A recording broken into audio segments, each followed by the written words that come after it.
Hey, everybody, and welcome to another episode of My EdTech Life. Thank you so much for joining us on this beautiful Saturday morning, and hopefully, anywhere that you are, whether it's morning or afternoon, you have had a beautiful, wonderful, productive, or maybe even restful day. But wherever it is that you may be in the world, wherever it is that you're joining us from, watching, thank you so much for being here and being part of my PLF, my personal learning family. Thank you guys for all of your support as usual from the bottom of my heart. Thank you, thank you, thank you for making this show what it is today. And today we have a wonderful, wonderful guest. One of my, I can honestly say she's probably one of my best friends, even though I've never really met her at all whatsoever in real life.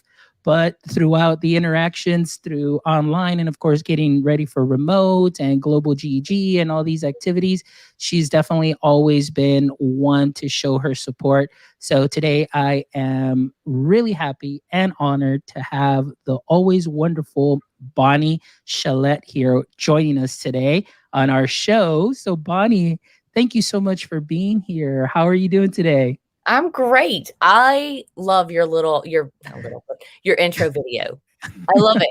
So the other day when we were when you had Steph Rothstein on, my daughter was watching it with me. And at this point she's 9, but she's just familiar with all this ed tech stuff. And she's like, "Who is this guy?" She's like, I mean, it was so funny. And I said, "That's he bought Girl Scout cookies from you." And she was like, it was so funny. Yeah. Oh, she's great. Sadie, remember I sent her those pins too and everything Yes. like that and the stickers. So Sadie's something else. She's She had on great. my ed tech life. I think it's still in her book sack. Yeah. That is awesome. Well, thank you so much for joining us here, Bonnie, today. And just for our audience members or listeners that'll be rewatching the show, just if you can just let us know a little bit about yourself and your context and education. Yeah, I am lucky enough to be a district technology facilitator for the East Baton Rouge Parish School System. So I get to work. We're a pretty large district. We have like 40,000 students. So I work mainly with the high schools. And then we're gonna have a transition this summer, and I'll be back to all of the middle and high schools. And I'm just kind of like a Swiss Army knife for them. Like, what do you need? I find every little school is different. So it's kind of my job to figure out what they need and how I can fix it. Before that, I taught for 11 years at Westdale Middle School. I taught social studies. So I'm back, my master's and stuff is actually just in history. It has nothing to do with technology. And I taught social studies, which deep down is very much still my passion. And, I taught, like I said, at a middle school, which is like the worst people, but at the same time, I get excited when I get to work with middle schools because I feel like those is just a special type of teacher. So Oh yeah, no, most definitely. Middle school teachers are definitely very it's, different from elementary and high school, and and as it should be. I mean, even yeah, for kindergarten teachers, I'm like, it really takes a special teacher. So even between certain grade levels, you can get granular. But I love the way that you described yes, yourself. It's like the Swiss Army knife. It's like that's what I whatever it is that you need, that is what I'll be, and that is awesome. That is when we get wonderful. new principals, they're like, "Well, what can you do?" I'm like, "What do you need?" Like, like, I'll figure it out. And they're like, "Okay." And so once it takes a while to get, I originally that we were going to title this "Why Principals Make Terrible Friends." Oh, we Um, can go into that too if you'd like. No worries. I just titled it "Break Things yes, and Try I love Stuff" it. because That is that's what very me. it's all about. That's education. That's pretty much how my life and education started, is just punching buttons and being like, "Hey, this isn't my working in my class. I really need it to work. So like, I need this to work now." Um, Yeah, that's what I tell teachers. Just get clicky with it. It's like, try it out. Doesn't work. Try something well, else. I mean, I can remember I had the old active panel with the pen, oh yeah. which I never used because you were like chained to the front of your room. And I always had to stand in the back so I could see I have to see everybody. And but I was always like fixing projectors and stuff. And then everybody noticed that like my hall where I was in, everything was always working because it was me. People were like, "Hey, I'm gonna watch your class for 5 minutes. Go fix my projector," you know. that's how all of this started, is me like being hey, can you come fix this? I'll watch your class. And then they gave me like one planning period where I just went around and did that. And then it just kind of grew into a whole position at my school. And I'm very fortunate. I work in a district. I worked at a school that supported me, like that let me try new things, that gave me responsibilities, and believe that I could get it done. And then same for my district. They've, when I got an innovator, I was like, hey, I'm going to need professional leave to go to Singapore. It was, I was like, you don't need to pay for it. I just need professional leave. And it wasn't really a hard sell. Awesome. Well, let's talk a little bit about that. I did have just a little icebreaker and everything. And you just mentioned something, tell us something interesting about yourself. And you mentioned innovator. And of course, you and I have that in common. But I'd like to know just a little bit more about your experience. Maybe our audience members, listeners, innovator season is around the corner. I'm pretty sure that they'll make an announcement soon. So why not just kind of segue into that a little bit, and then we'll just see where the conversation takes us, because that's what we do. We're just winging it today. No, I'm just kidding. I would like to say, Alfonso sent his app to Stephanie Rothstein. And I remember when he sent it to her to look over it, because she went, oh, this guy's going to get in. He's great. I remember that conversation. It was cool. And then you did. So we were right. Oh, that's awesome. Thank you so much. Thank you. I remember that conversation. Well, tell us a little bit about your project, and then, how it started, and definitely about your experience in Singapore. Huge pivots. My project, and we were just talking about this before we went on live, is not something I'm passionate about, but it's something that I really think is so needed and necessary. It's just a little past my skill set. But my original project was like to support teachers with data, because I feel like we're getting a lot of data and we're spending a lot of time with it. There's got to be a faster way to get like meaningful information out of it. I think that's something my teachers struggle with the most. I think, part of it has to do with just the fear of sheets. And then, how many teachers do you have a background in, data analysis? It's not why we went to school. So I feel like, I still feel like if anybody's looking for a project, I hope that's it. And we have a guy who's actually kind of taken that on. He just started something else. He's basically building out a project to help teachers do that. And I was like, all right, well, I'm with you on this. He was like, yes. So, cause he's pivoting too. So then like I was kind of working on that, and then I switched. I like virtual field trips a lot. It is my social studies teacher heart. In our curriculum, I actually sat down and like found all the Nearpod and Google like virtual field trips and like matched it up to the curriculum for my high school teachers. So hopefully this summer I'll be able to do something similar for all the other grades. But I wanted to make like a searchable site, but it just didn't. It was too much. It was because that world moves too fast for me to create to keep up. And then about that time is when global was starting to get started. COVID was starting to hit.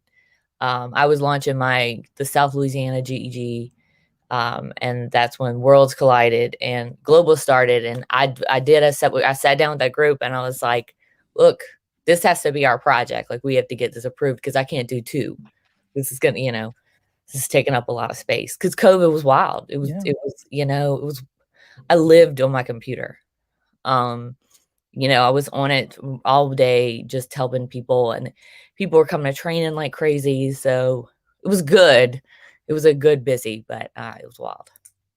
Oh man, I can only imagine. Well, we lived it. I saw you. I saw all of you do all of this. So. Our teachers showed up, and this summer, like, we're about to plan our summer PD, and I'm looking forward to it because they'll show up. It's not like I'm planning something where people won't be there. My only goal is I better be good enough. So I applied to Innovator on that data project though initially, and then went to Singapore to the Google Innovator Academy there with Stephanie Rothstein. And I mean, you talk about imposter syndrome. Like Sethi was there. Yeah. You just said that. I was like, and I was like, oh, I am not supposed to be here. Like, I was Googling these people, and they were coming up with these like YouTube channels that had like 1 million followers, and I was like, oh, because I really didn't think I was going to get in. I'm a good writer. I will say that. So I'm not very, I'm not one to bone horn, but I am a good writer. Generally, that's my strong point. If they have like an essay portion, at the same time, that's not fair.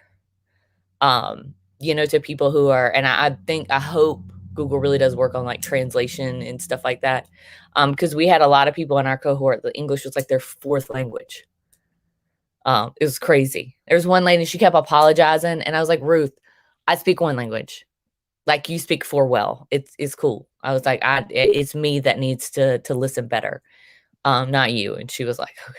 So yeah, there were some real people there. So it was cool to learn from. It's still cool to be, connected. Gary Garcia wished me happy birthday the other day with like a picture of us. I was like, oh. So but it was great. It was great. It definitely changed things for me. It just puts you on a work for free trajectory. There's a lot of work into it. Every time I try to recruit somebody from my district, they're like, I see all the stuff you do, Bonnie. Like, I'm not doing that. Yeah. But it's doable. If I really didn't think I was going to get it. I actually wrote for grad school, we had to write like a snapshot of our life. And I wrote about Innovator, but it was also mostly at the Singapore airport where my better half got detained and I had 7 heart attacks in 30 seconds. Oh my goodness. He knew he was going to get detained. He knew. That's the problem. And I was so mad, so mad, because I knew as soon as they took him, I was like, he knew this was going to happen. And because he's military and all this stuff. And then I was like cartoon character mad. And then he came through, and I am like most of my other South Louisiana women, I'm very easily appeased by food. And I swear he went and got a tea, and they put condensed milk in their tea there. And I drank my little tea, and I was like quiet again. There you go. So now you just gave your district just the, what exactly what to give you to kind of, calm you down. That tea with condensed milk, that'll bring Bonnie down. French fries, like I get hangry for real. So it is real. And I know, like, he's very, I don't know, he's probably listening, but he is very good with details, because of his background. And that's great. Like, he knows my shoe size. He knows how to, everything I do. Like you say, he watches this stuff. He watches S-Triple-G with me and Steph. And he's like, what are y'all doing? Nothing. Okay, we made a fake award show. He's like, which is, probably our favorite project. We have another episode coming up in April. I'm excited. That's awesome. Oh my goodness. So that's great. So, I mean, like you said, and I was mentioning, and we were talking backstage, pivots are never a bad thing. I mean, and we're not just talking about Innovator, but I mean, just in life in general. I mean, whether it's professional or personal, I mean, there's going to be always a fork in the road that we're going to have to pivot. And, it's just what you make of it. And like you said, sometimes, stuff breaks, but you try new stuff. I really feel like very much like my career has been like just a series of odd pivots, like that. Like, I'm really into socials. Like I said, I got a whole master's degree just in history, not education, because I like it. My bookshelves are full of like serious, intense books. And then, but at the same time, like I was getting good at the tech stuff. And it was just like a natural pivot to become what I started to do. And then I had to get the paperwork to back up my job, because they gave me a tech job and I had no like paperwork to back up I should be hired for this job. So I went back and got my ed specialist in EdTech to make sure. And it was a good process though. It was good. Yeah. Well, let me ask you something about that real quick, just because maybe it's a similar experience, but you got the job, and then of course you said, oh, I don't have a paper to back it. Like, talk about like maybe even imposter syndrome too. I mean, as you're in there, you're working with admins, you're working with people that do have a master's degree and have those things. Was there ever any kind of doubt, kind of like, security wise, I guess, job security? It wasn't security. It was like, and I have an addiction to going to grad school, but it's a very expensive addiction. Yeah, you and I were like, we like to and Rick too, Frederick, we like to collect expensive pieces of paper. Yes. When my brother graduated, he graduated from one of the universities I've gone to, and we're there, and we bought him a frame for his diploma, and David just bought me one. He's like, "'Cause you need to frame these, Bonnie. They're just like sitting, I don't even know where." And I was like, They are. I just have 'em. Mhm. I need to put them like you." But yeah, no, it wasn't like a. I knew my district, like I was fine, but like if I ever did want to go and do something else, I needed to have like the corresponding. And I know piece of paper, I know Google is offering like I'm interested to see how they're offering all the certificates, Yeah. because I think that's a big problem we have is like teachers now there's such a push for them to teach like computer science, and I'm like, well, that's a great idea. But like elementary ed, you don't even really specialize. And no, I'm not. I love elementary people, and let me tell you, when I show up to an elementary class, they let me in. They're like, "I'm so glad you're here. I'm gonna run to the bathroom for 5 minutes. Can you fix my stuff?" They're so welcoming and kind. But that's that. Kindergarten, the big push for STEM is really hindered by the fact that that's not our background, and so I'm interested to see how these new Google like their little certificates and stuff.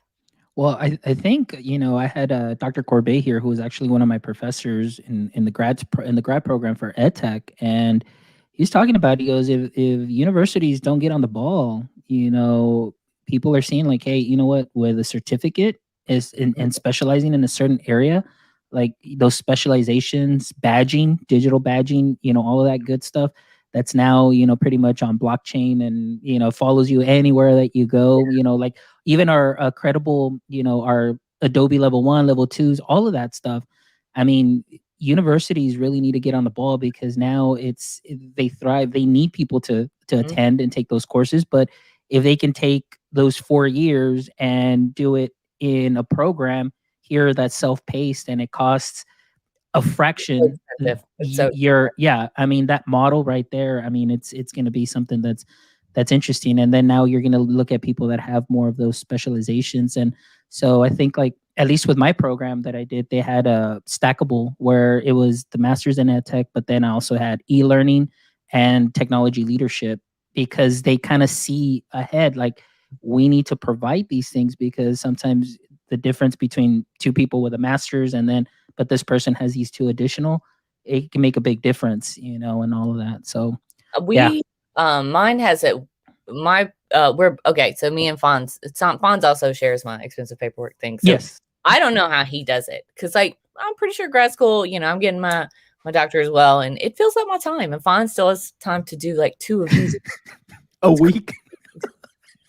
crazy. It's crazy. I'm like drowning, and it's just like, got another one this week. I don't know how he does it.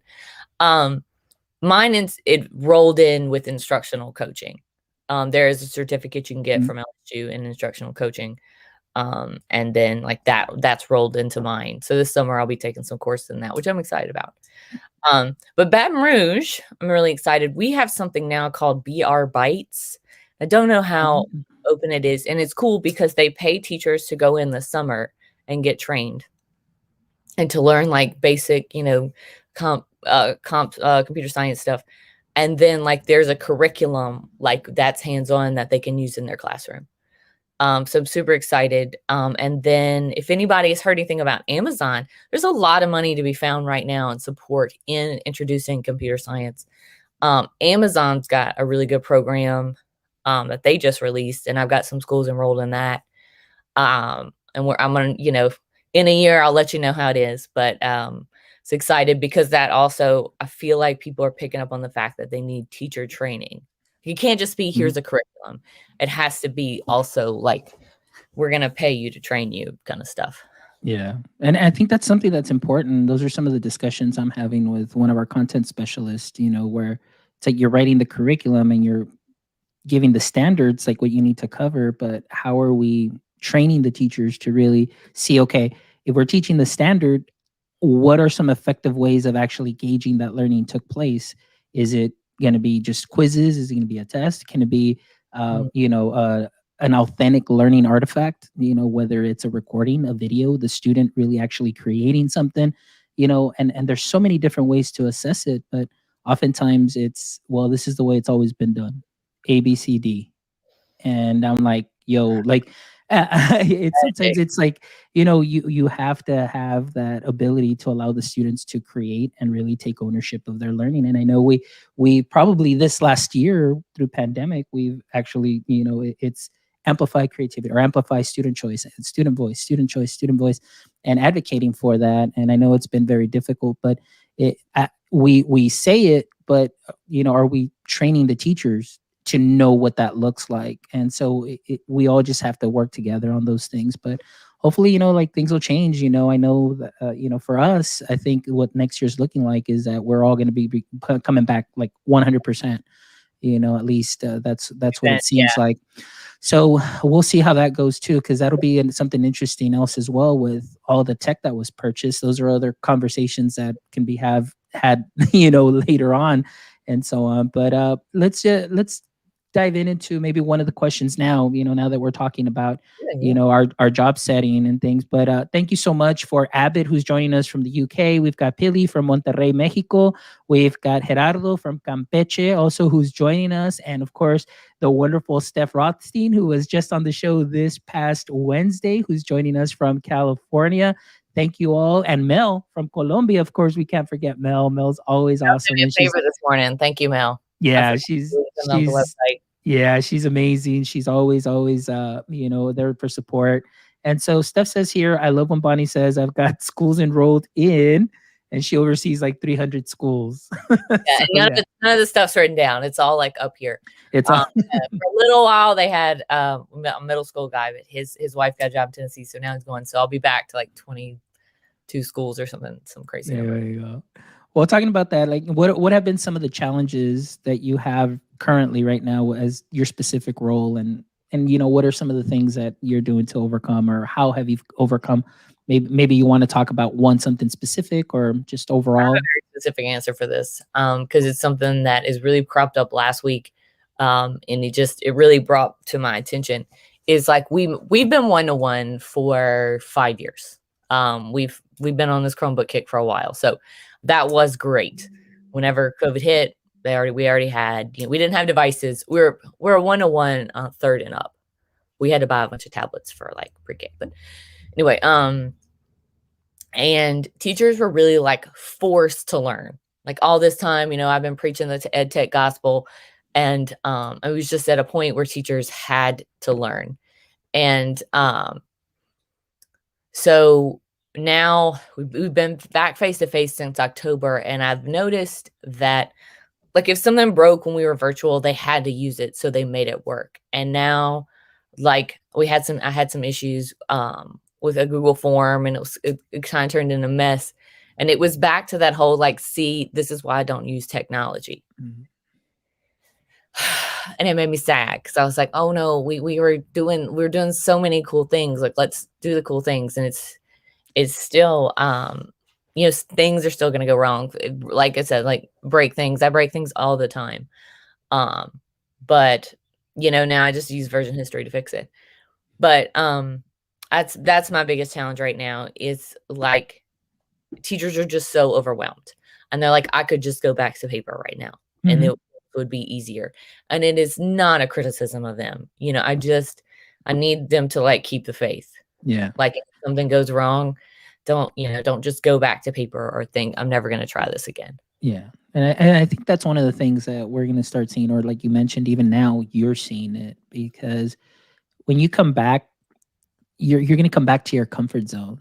You're back in your classroom, and all of a sudden it's kind of like muscle memory. I mean, you've been doing this for 15, maybe even if it's just like 3 to, well, actually maybe even the teachers that have been doing it the least, maybe still a little bit more into the tech, but you're talking about veteran teachers, maybe 5 years plus, that have been doing things a certain way. And when you come back, it's like muscle memory all over. It's like, okay, for this is the handout, this is the printout, go to the copy machine, do this, and so on. So what now it's going to be, like you said, it's just advocating for just to find that fine balance of saying, hey, remember the way this was online. So you can still mix this, you can blend this with your current curriculum, because there are some things where the tech will facilitate. The tech is the tool. Exactly. It'll facilitate a lot of the things. And one of the things that I loved the most, that is always ingrained in my head, and I don't know why for me this one was like one of the biggest victories that was ingrained in my head is having a teacher from 30 years plus already, veteran teacher. When I first showed her how to use, Google Sheets and things of that sort, she straight up just told me, and we became friends. She was very hesitant. She's like, I don't like the tech. And she even came up and told me, I'm not, I'm not, I'm not. And I said, okay, no worries, but when she found herself needing to, because it was like, hey, this is what we're transitioning, went and, taught her a couple of things. And, you're talking about a veteran seasoned teacher that I looked up to, because I mean, she's pretty much an institution in her district. And, when she said, Alfonso, not a lot of people teach me things or have taught me anything, but you did. Oh, And you made this so easy. And from then on, like she had my number like on speed dial. I was like, my extension and everything. And, it was great. And that to me is like one of the biggest memories there. And now when she said too, she said, this can prolong my teaching career, you know, for those veteran teachers. Now, I think that's something that's great, because it says, hey, something broke, but we're going to fix it, and yes. we can blend the two, and we can make it happen. They can live together in the same space. But I think oftentimes, because the curriculum might be on a time, like it needs to get done by this, it's like, I don't have time to fix I don't this, have time to so learn this. I don't have time to teach the kids how to do this. I don't you yeah, totally pay here's the handout, are the here's your handout, Mhm. kind of deal. So, hopefully, yeah, those are going to be some of the struggles that I think a lot of people are seeing right now, especially, the instructional techs or the coaches and things like that, to just still continue to fan that flame of the tech use, within the classroom. And, again, using it as a great tool for learning. So, yeah, for sure. Well, like our state curriculum is a big PDF. It does my teachers no good. Like, and it's got all the worksheets or whatever in it, but they're all PDFs. So this year we did buy Cami, and that was a big part of my training. I was like, just take the curriculum, fan it out, and divide this up, because it does nobody any good. So when they're Yeah. doing what they're supposed to do, they're basing it on this PDF. Yeah. No, I get you. I get you. I think that's the way it is, for a lot of districts everywhere. But, even with that, what have been some of the highlights, maybe some of the biggest surprises in the last few months that you've Um, had? well, I think, and honestly, personally, is my vaccine. There was a point where I was sad. I was like, this isn't gonna ever get back to normal. Like, it's just not gonna get right again. And so when I got my vaccine though, and I feel like Louisiana is kind of on the uptick. Texas, y'all open for business. Whatever y'all doing over there. I saw pictures of Rangers game, 40,000 people there. I was like, well, but I it really has like it has definitely put a little pep in my step, planning the summer. Um, and I hope we can help everybody get it. I know, like, I'm in a pocket, and I think people in my state don't want to necessarily get it at first. But I've also seen people who are very hesitant, and I know, like, all right, I'm gonna get it, and I was like, oh, good, so we can go back to normal. Yeah. Um, and then like professionally, I've just had a lot. Like, I don't know. I'm always like getting through to new people. I've built some bridges with guidance counselors who do a lot of testing. And like, even though they should not be working over the break, um, I saw that a counselor like made a form. Um, and I told her, I was like, just share it with me and I'll help you make that sheet where it's, conditionally formatted and everything, where you'll look at it and all the information will be there. And I saw she shared it with me over the break. So just building one bridge at a time. There you go. And it all comes down, and we were talking with Steph, and it seems like a lot of, people that I've been on that have been on the show, starting I think with Chelsea Robertson, we were talking about relationships pretty much in everything. Yeah. Those are so important, those relationships, that psychological safety of, hey, I don't know how to do this, but I know I can go and ask, and people can feel supported. And I think that's something that's great, building those relationships one person at a time. Is just like, hey, my EdTech Live, connecting educators one show at a time. It's like kind of like, Yeah. the relationships It are is. important. It's one thing. And then like professional, like I don't know if she's watching or not, but she probably will. I work with a girl named Jaleesa, and she's a really good instructional coach. She's better at me than giving feedback. So we've been kind of pairing up and going to classes together, and she's really good with like the curriculum feedback. And obviously I, look at the tech and stuff, but I am bad because I'm just so excited. I'm like a golden retriever in your class. I'm like, hey, I'm so glad. Thank you for letting me come in. Look at you using all your stuff together. And I need to work on like giving feedback that's also like constructive. Like, hey, what can you do? I'm too nice. I'm too nice. Yeah. Oh, okay. I thought you were gonna go the other way, kinda like, well, No. she's better at it because I may She's be a little better hard. at it where she can, like, say, like, "This is great, but this is what you're gonna do to take to the next level." I'm Yeah. just so excited that everything is working. Um, Yeah. and I'm not I don't have to fix anything, and I'm like, "Look at you and everybody, I'm so excited. No, I am excessively nice. If anybody ever lets me come in their class, Yes. I am Oh. I'm totally that lady. "Hey, I'm And you." even virtually, Bonnie is just so excessively nice. She's just amazing and always very supportive. So it's always great. And and that's why I always say it's like I'm president of the Bonnie Chelette fan club, all Yeah, the time. give me shirt, says Alfonso Mendoza fan club. Like, So, Bonnie, so what are some of the things that you're currently doing, for people that are in edtech roles, such as yourself and myself for our districts? What are some ways or some things that you can share on how you continue to learn to stay on top of, what is out there? oh, I definitely think to take Alfonso's phrase, like, getting clicky with it. Like, seeing like I read, I'm late to the game, but I'm obsessed. This summer, I'm gonna build so many things with that. Like, because the summer's different. Like, I'll have a lot of trainings, but I won't be visiting schools and stuff. So, always, like, in the back of my mind, have, like, summer projects. And I wanna, like, make a whole hyperdoc with IORADs on how, like, if you're a new teacher, how to log into payroll, how to log into, like, your email, how to reset your email, and all those different things so that, like, people who are new aren't freaking out. Because there's this whole infrastructure of, all the different places where you get all your documents and all the things you need to do. Um, it's that's kind of what I'm thinking of right now for the summer. And then some trainings. Like I said, we're getting our calendar together next week, mapping it out. But for anybody who wants a role like mine, like I said, it's like building relationships. I rarely go to a school where they don't know who I am at all. Um, so it's just, kind of just helping as many people as you can and getting that reputation. I'm also on that Stephanie Rothstein. I worked in the same place for 13 years plan.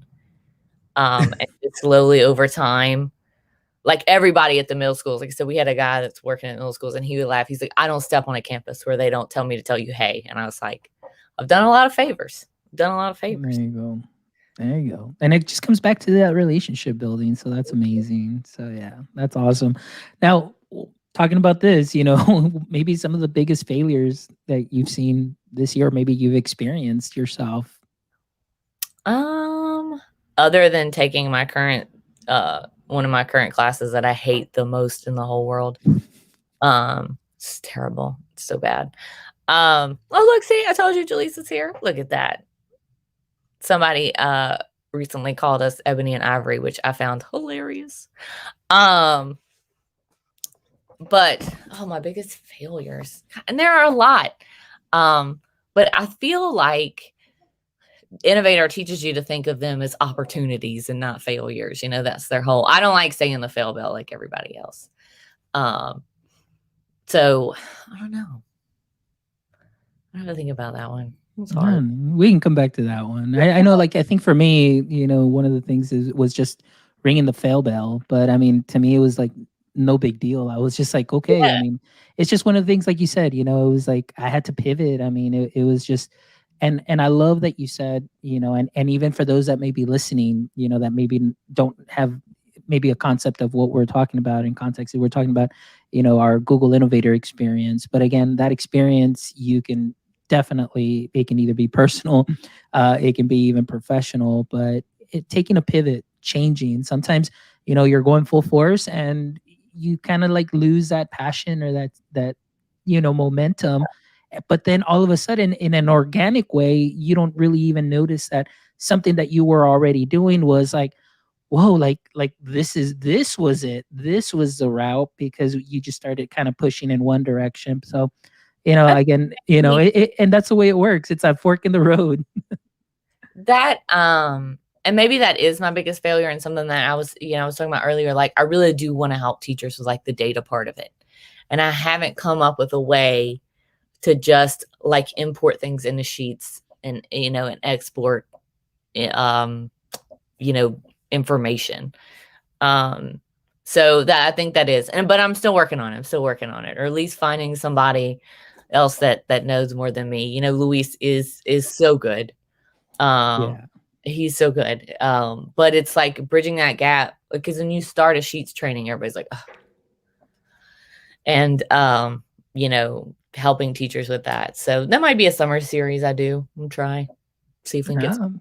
There you go. See, those are some great ideas that are already coming from here.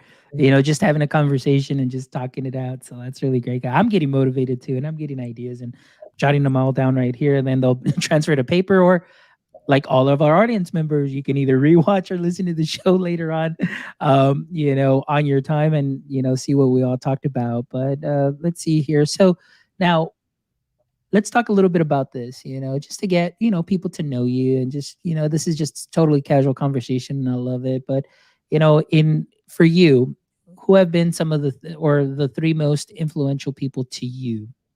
Okay, well, I have to collectively put all the teachers in my Yeah. family together, because I grew up, and maybe that counts as all three. Like, I grew up in a family. My mom's a teacher. I've got like 3 or 4 aunts who are teachers, tons, even more cousins. We've got a school nurse.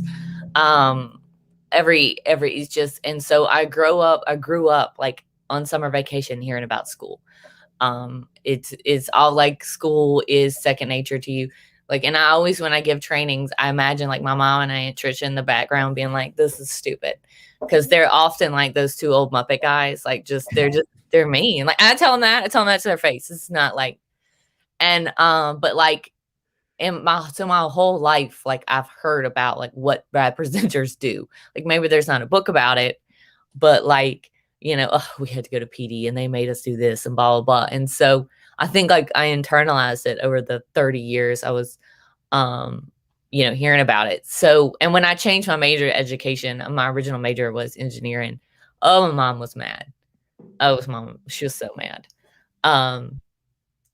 She was, but it's because she didn't want me to, she didn't want me to do the hard work and not get paid enough. And that's why I tell my daughter, I'm like, you're not going to be a teacher. She's so going to be a teacher. There's nothing I can do about it. She writes objectives when she plays school. Like, it's not even, she's 9. So, I definitely think, like I said, all of my family as one has definitely, I'm the only one that's not a teacher too. Out of everybody, it is a strictly a teacher. There are no principals. There are no nothing. So I was the enemy for a little while. It was like, oh, you're doing that. You're going to be those people. So. Oh my goodness. Those people. Oh yeah. Yeah. Oh, and Yeah. my mom still says stuff like that. Like, it's still, man, keep you humble. It still keep you humble. Mm. Oh man. So the other 3. I mean, Two more. Yeah. Oh, definitely. I know it sounds crazy. But I wrote a story about my daughter. She's 9, but she's like so brave and empathetic and creative. She drives me nuts. But I definitely, like, you always look and you're like one day I went in a room and there were just strings everywhere, like everywhere. And I was like, what is this? And she was like, I'm so glad you're here. I need you to film this. And she's like, hey, Google, play circus music. And there were trapezes like all over her room. And it was hilarious. But I was like, imagine just being that bold. Oh, sorry. My Google heard me. So, hey, Google, stop. Sorry, it played circus music. I love it. That's awesome. I don't know. And then, I don't know. I know he's listening, so I'm going to go ahead and say my better half, because he sent me a text about people going back to their basis of training. Such as I couldn't do all my stuff without him. Like, like I wouldn't be back in grad school, wouldn't be doing all these things. And And I'll go ahead and 4. And then like Steph R, you have a bad day, man. Steph R is a person you need to text. And she needs to proofread all of my strongly worded emails, because I'm like, this is what I'm gonna say, and she's like, well, how can we word that different? She does her little Berkeley spin on it, and it doesn't sound so mean. I love it. Oh, well, that's great. I mean, everybody that you describe is just something amazing, just your family. And again, going back to just knowing you virtually and never meeting you in real life, but just being able to see. It's the in New Orleans. It's going Yeah. And I was going to say, but being able to see, you and your daughter, going doing the activities, you and your better half also, and just seeing you and your work, and of course being part of these presentations, either presenting through global, or either just here being on the show and things of that sort. It's just been great to really get to know, you and get to know what you do, and find a lot of those commonalities. And I know that there's a lot of educators out there that may be going through the same thing and similar phases, but it's great that they're listening to somebody that they may see on Twitter or on social media and be like, oh my goodness, that's she's an innovator, she's got it all together. And I don't have it all together. So those are, let's go ahead with that. The other day I went to the gym, and like we have these stations, and I literally like fell on the treadmill, did the row wrong, and like wasn't paying attention for the instructions for them. And I was like, I swear, guys, I'm not stupid. Like I do not have it together. So just as we wrap up our show and our conversation, which has just been awesome. I've loved it. I thought that it was I was like, man, I don't know if she's gonna come in like just really like guns blazing and everything, but it was just great because I know you, Bonnie. So but it's great to just have been able to have this conversation with you. But what is your number one takeaway that you want our listeners to take? Well, I would definitely say Fond inspired me. He reminded me of my Twitter banner, and it says, break things and try stuff. And I do. I think that's my house is like a science experiment. I'm always like, oh, this isn't working. What can I, well, how can I cleverly, cheaply fix this problem? And I think people, and like, if you want to apply for any of these programs, you should. I'm not special. I'm not, you could totally do it. I think a lot of people are like, oh, well, like, who should get on your podcast is Delisa in the chat. She's like #1 world's best instructional coach. And she's got a brand. She's a lot better at me about like branding. But yeah, I definitely think like just get clicky with it. Just try stuff. There's so many cool things out there, and don't pick a project that's not your passion. Like I said, data, I want to fix the data problem, but it's not always my heart's not always in it, because it's not my thing. Yeah. So, but see, so that's great, just being just so honest and everything. And I think a lot of times, one of the things that I love to do with this show, and again, I mentioned it with Steph on Wednesday, is like this is really my passion to really have educators that are on here that many people may look up to. And like myself, I mean, I look up to you as being an amazing edu leader. You're a person who's always you're very well versed in what you do, very knowledgeable, but I want them to know that they can connect with you. I mean, you're a real person. We don't always have it together, no matter what it looks like on social media and all that things, but it's just about connecting educators and people that may have some questions. And now they can say, hey, you know what? Let me reach out to Bonnie. Like there was something there in the show, something clicked. Maybe I can reach out to her and maybe just get, some help. I have, we have like for global, if you ever want to get involved in our leaders, we have like a big Slack channel. And when school, right now we're on spring break, there's so many days I'm like, is this broken? Is anybody else have, and it's so nice to have, and I've made a WhatsApp now with some teachers I know, and it has the same purpose. Like they're like, well, what is the deal with Android and iPhone right now? Like the group messages are just not working. They're not friends anymore. So I had to make a WhatsApp group. But yeah, just having that, like, is this working? Like, please reach out to me. I'm around. Yeah, and stuff you're doing. Yeah, and she's always, and what I love about Bonnie too is that she will give it to you straight. You know, she will, and so she's awesome about that, and in a Working on that. very Working on that. in a very nice way, of course. I'm just saying, but I mean, when she gets to know you, like I know her, you know, I appreciate it because it's so refreshing. You know, her refreshing honesty. Because sometimes, like you say, you can go and oh yeah, maybe you can do this or do that or whatever, but now it's like with Bonnie, that's why sometimes like when I message Bonnie or whatever, I know it's like yeah. Or there's certain people that I'll message because I was like, dude, I just give it to me straight. Like Yeah. yes, no, go this way, go Yes that. or no, just tell me. Yeah. Uh, Yeah.